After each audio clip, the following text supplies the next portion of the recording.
Hi folks, welcome once again to Kaz Labs. Today I've got the PCB. I've already done the gluing. Got some glue off of, you can see that. This came from eBay. I'll put the link, sorry not eBay, this come from Amazon. I'll put the link in the description. And what I'm going to do now is here, I'm just scraping off this surface here. If I put a light on, that might help, mightn't it? Should put a light on? Does that help? Yeah, just about.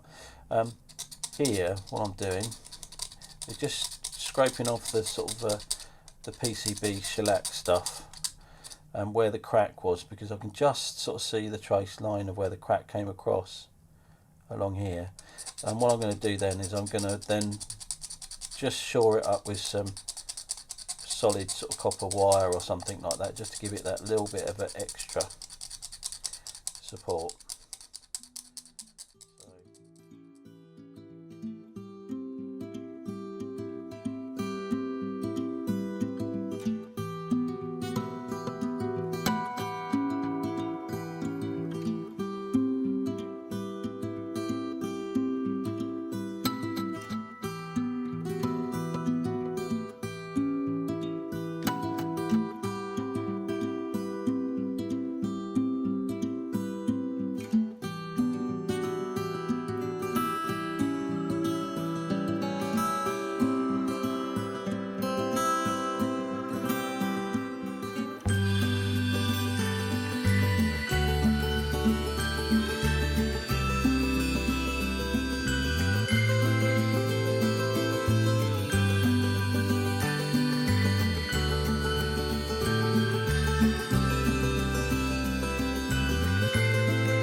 Just another thing with cyanoacrylate glues, if you ever stick your fingers together,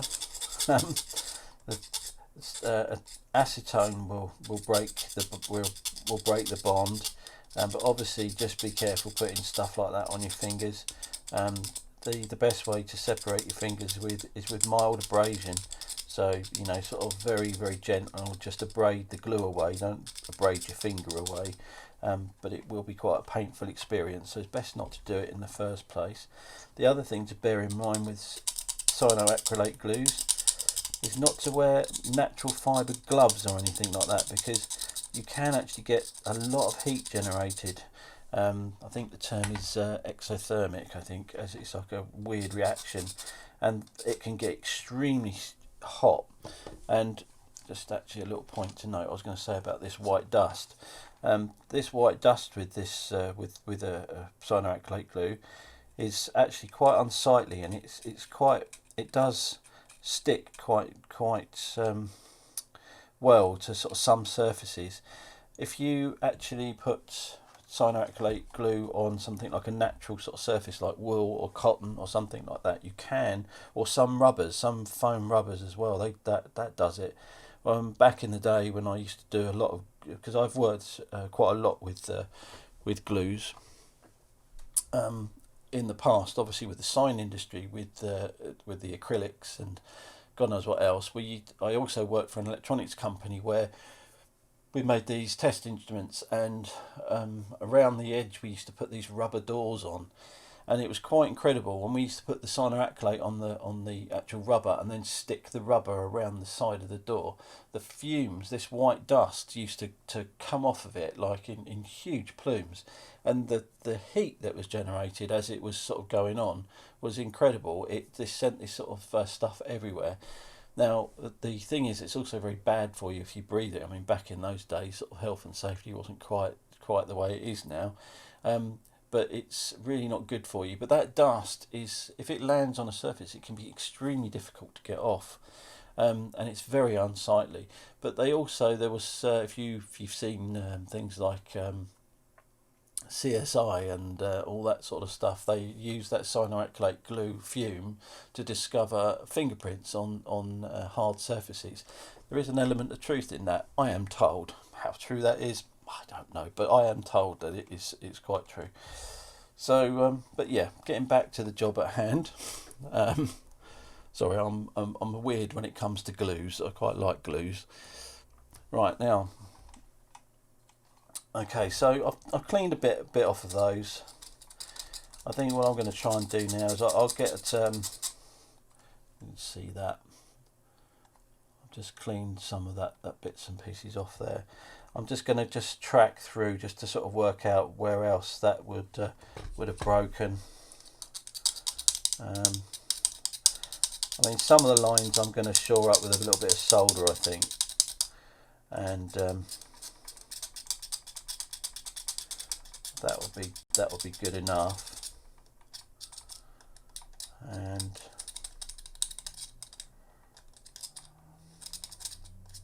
I think some of them might need a bit of shoring up with a bit of wire or something like that. How does he come through there? Does he go? He must come through that as well.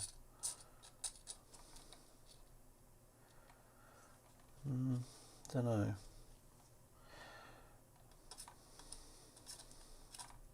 Maybe it doesn't. Maybe it goes along that line.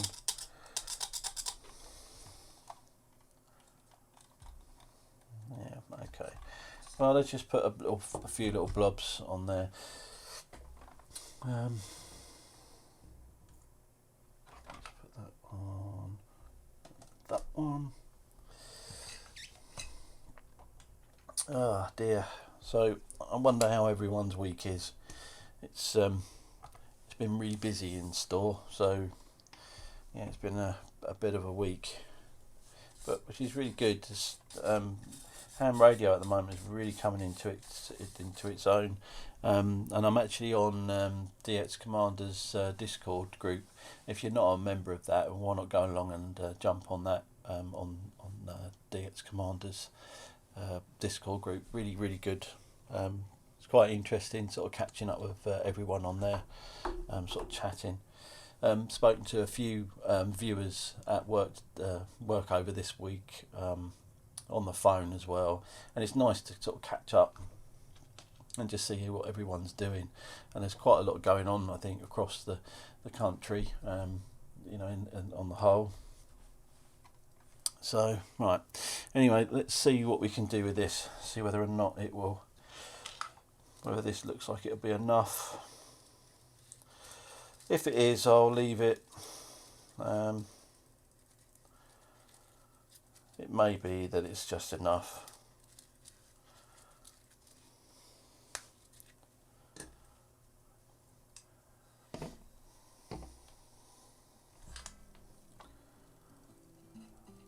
So I think it probably will be, if I can just heap enough up.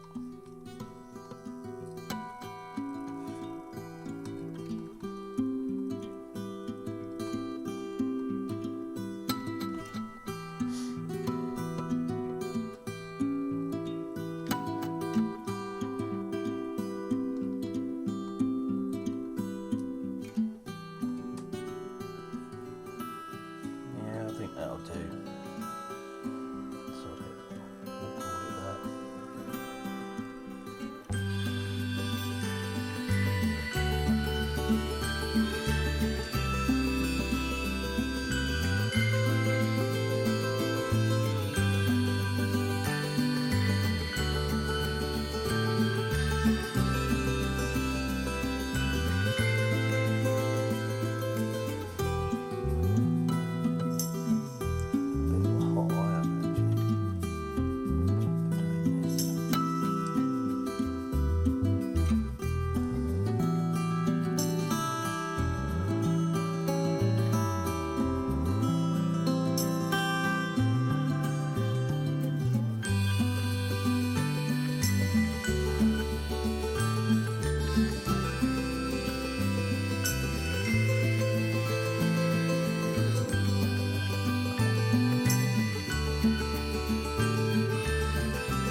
Right. I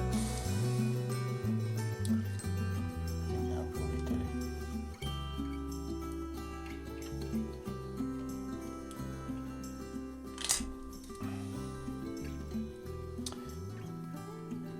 Yeah, that's got it. Right, okay, so I think that probably has got it enough.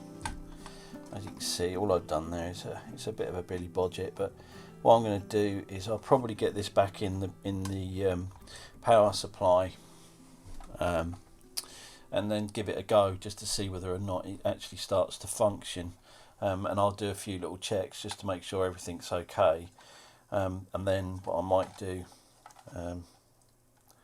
is I might sort of spend a bit more time reinforcing that joint, but this will just tell me whether or not it's going to work. So I'll do a load test and that sort of thing, and just make sure that it's doing as it sort of should. So we can get that back in there. So I got a sneaky suspicion it will be fine.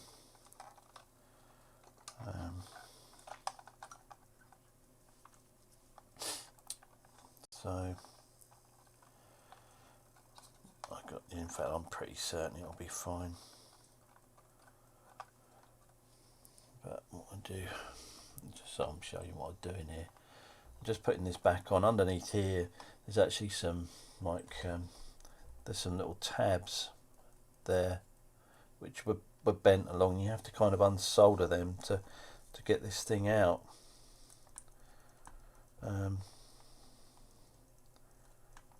What I can do, if I can just get it to tack there for a second.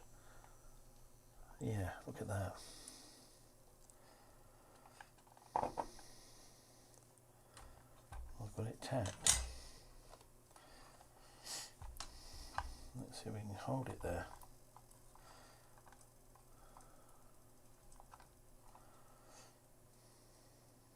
Right. You can't really see that, can you? So let me try and get that over there a little bit more. Will that go?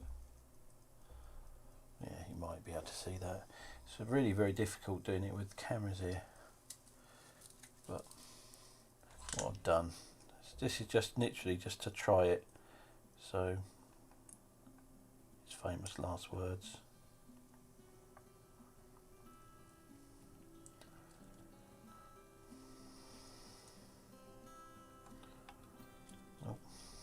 Came off. Try not to get my fat fingers in the way. There you go, look at that. They say you shouldn't blow these things, get a dry joint, but tough. Right, let's see if we can get a little bit here.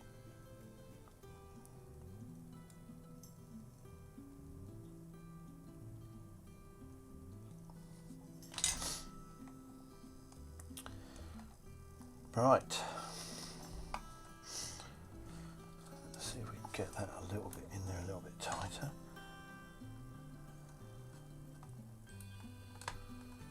Yeah, come on, you know you want to. That's better.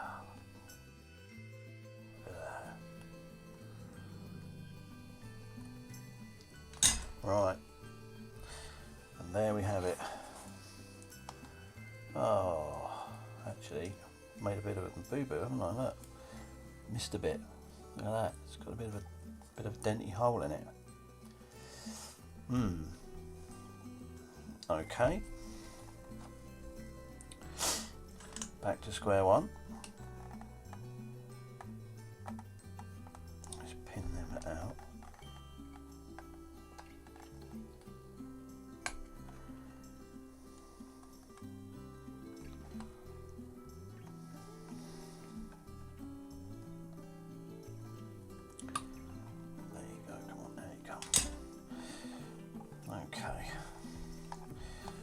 Bit of more haste, less speed and all that.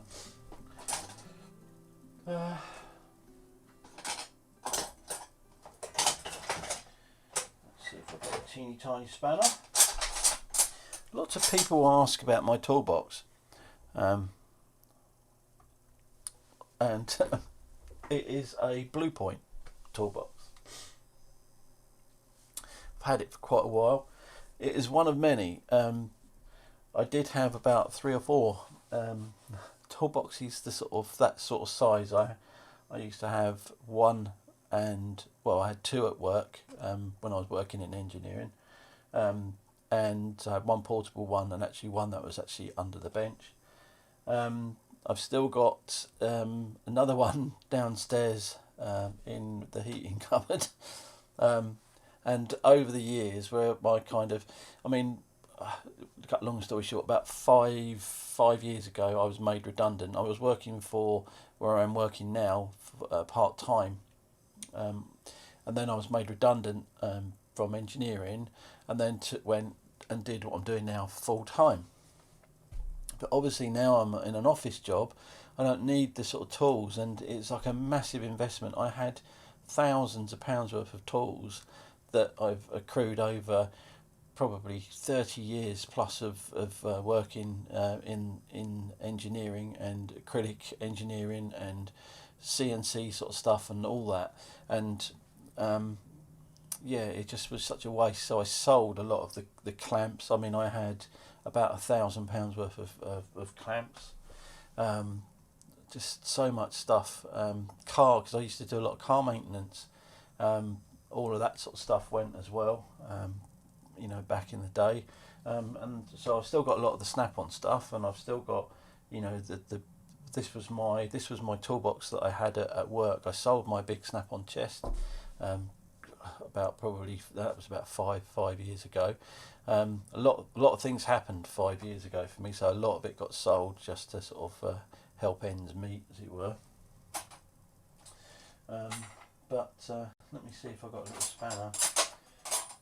I don't think I have. I'm probably going to have to go with the 10. I don't know if that will work. This is a 10 tool sockets, 10 tool socket set. It's looking a bit sorry for itself at the moment, but what I've got to do is sort it all out. I go through periods where the tools, the whole room just turns into an absolute nightmare. Then it'll get cleared up, all the tools get put back and all that sort of stuff, and it's actually quite therapeutic. So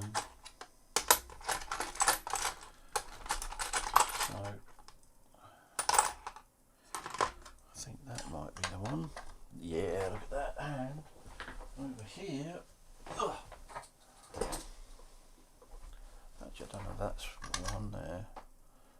No, don't do it. Let's pop him off. Let's put you back over there.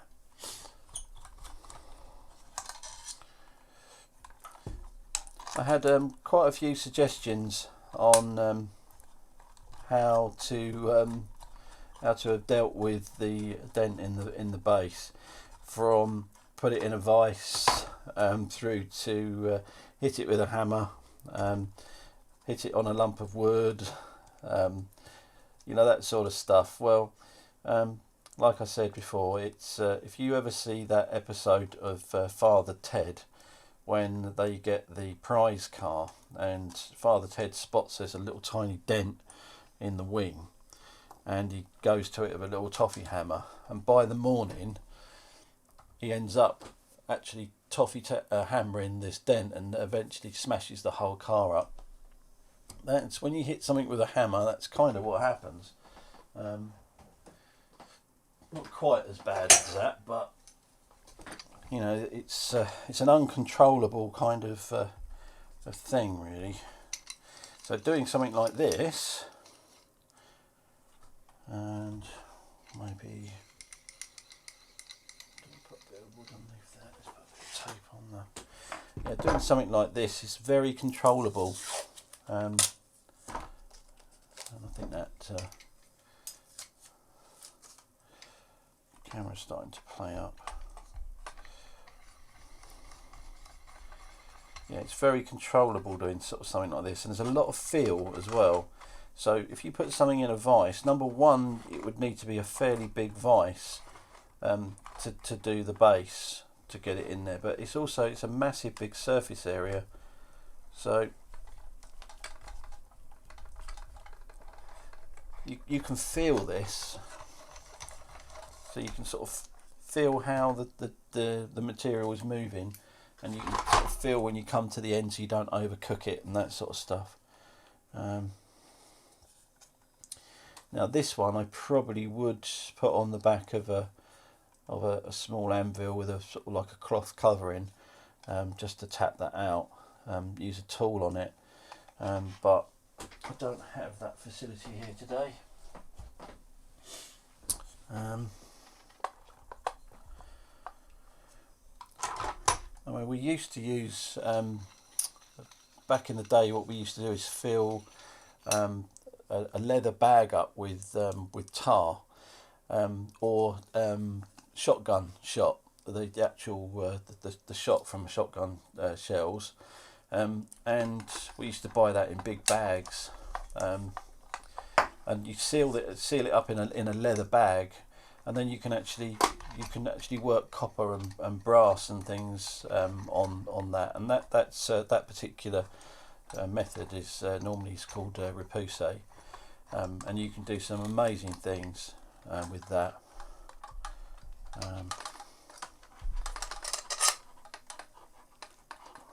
I used to work with an artist. Oh gosh, what's his name? Jeweler. His name, I don't know where he is now. He's a Hungarian guy. Jeweler, if you ever watch this, I can remember it all. He did a repoussé ship for a house in St George's Hills, and that was all copper. And I mean, you can see this. Let's have a look. There you go. That's all. That's now back sort of straight-ish. Good enough for jazz. Yeah, he did this whole ship, which was really amazing. It was just the most amazing job I've ever seen. And he did this. He did a whole copper face with like springs and spanners and tools and weird sharp things all coming out of its head. And he'd actually had an awful troubled life. I mean, he's telling me these sort of horror stories in Hungary as he was sort of growing up, and the fact that you know, that they had all sorts of issues with all sorts of you know, sort of countries that were there, you know, that sort of stuff. And you know, the things he studied where the Rubik's Cube, the guy, the Professor Rubik's or whatever his name was, he actually had he was a lecturer or something like that at one of the universities or colleges, and that's where Jeweler studied. And if I remember right, his wife was a really sort of a bit of a consultant for. She was like a medical consultant for like children and their issues. But anyway, I haven't seen him for a very long time. But the thing is, you know, that he used to do some amazing things. And like I said, we used to use these big bags of shot, leather bags of shot. Quite incredible. So it's always amusing to me when people sort of suggest little things like that. It just yeah, it's quite funny. Right, I'm going to put you back up to that one so you can see all this. See my little stressy job. Now hopefully I can get that out of there. I'm going to try and pin that again.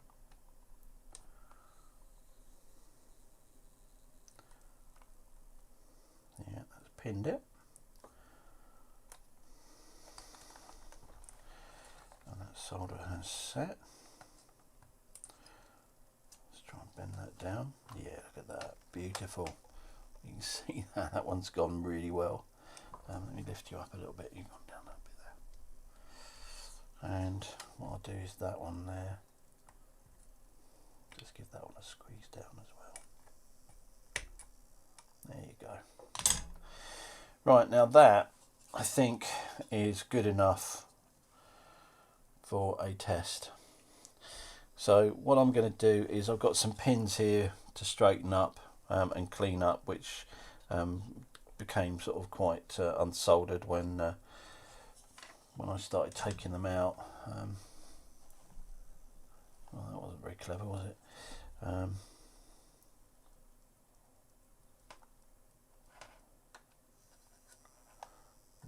that's better. And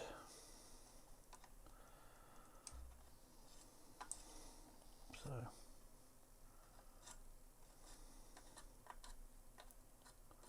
right, let's get those we'll get those cables back on. I'm going to pin it in the case, get the cables put back on, and then we'll see if it works. So I'm going to call that one part 3. I think I'm going to call this a day. It's getting late here. I've got to be up really early in the morning to go and pick my shopping up again.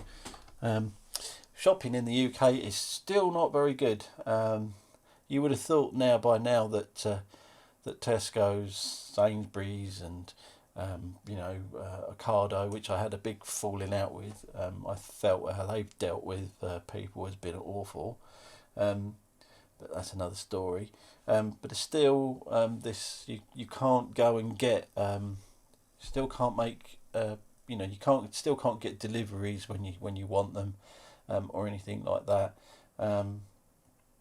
And shopping slots now they're pretty much the only way to go. So and I normally do mine first thing in the morning. I'll go and get my shopping and then come back, get it all packed away, do my breakfast, and then go to work. So I'm up early in the morning again.